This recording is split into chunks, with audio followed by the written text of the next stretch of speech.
We had a fantastic time at the Reagan Library. They had an exhibit that had been there for a couple of months on Auschwitz, and they extended it as a result of what took place on October 7th. We want to show you some of what we saw at that exhibit and during the exhibit. This is where freedom rings. If you believe in America, if you believe in the Constitution empowers us. It's a new day. America's back. America's back, and America's going to get strong again. We're going to defend America, and we're going to defend our interests. Liberty's voice, Levin TV. Hello, America. Obviously, Mark Levin here. We have a number of special programs coming up just for you.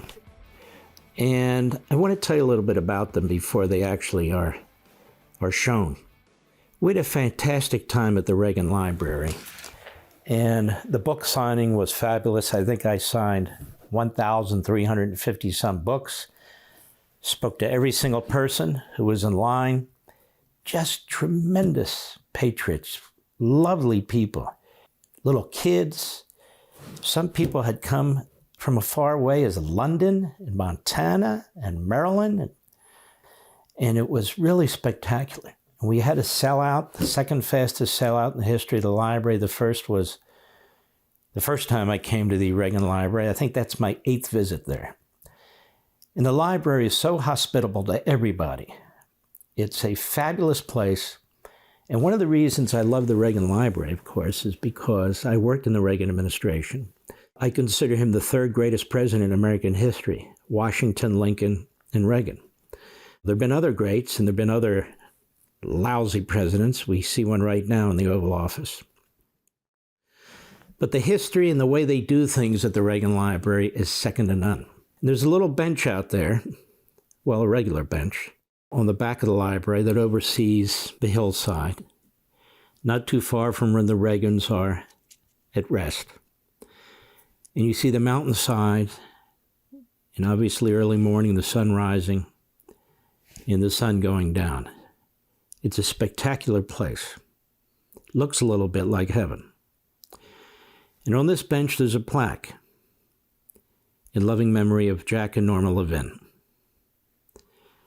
A place where, at least spiritually, I know they'd want to be for eternity.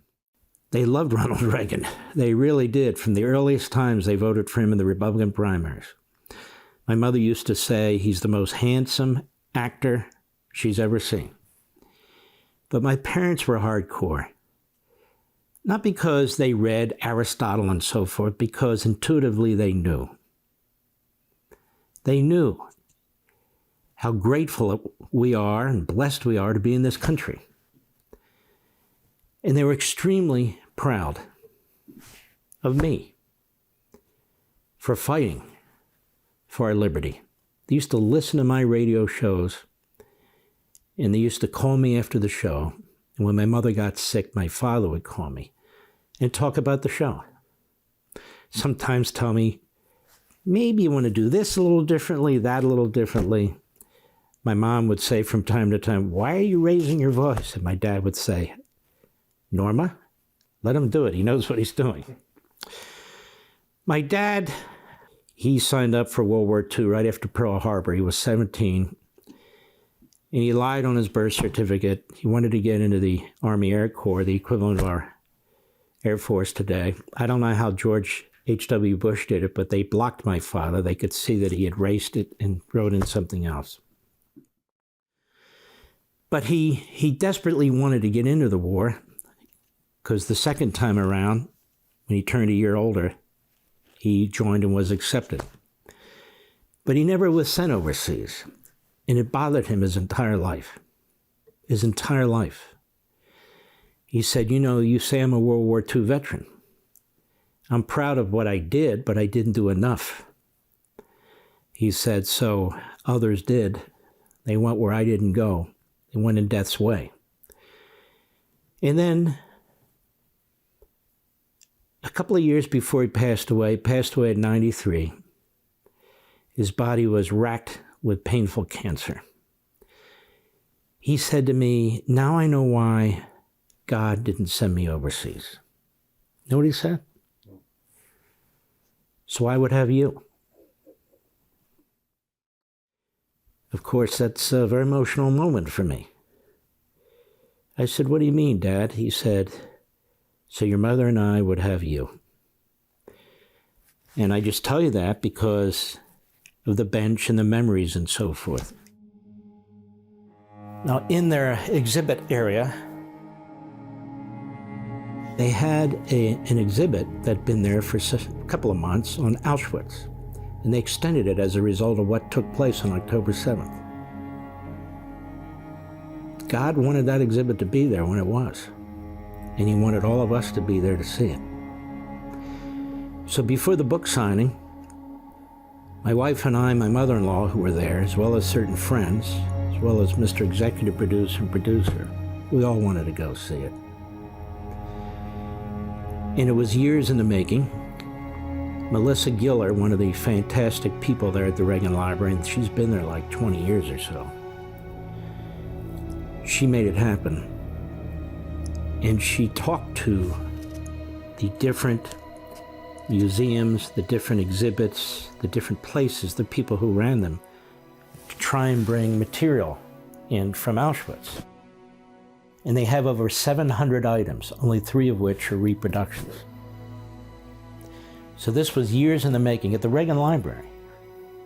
We went through there and it was very emotional to see what people had said, the items left behind,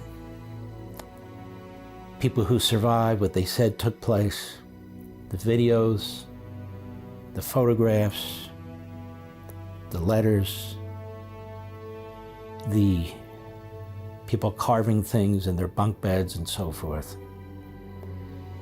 Just horrendous. Horrendous. And you say, how do people do this one to the other? And then you had just watched what took place on October 7th. The same people. Oh, a different ideology, but the same hate for the same people. Whether it's the Babylonians and the Persians and the Romans and many in between, the Germans, the Arabs.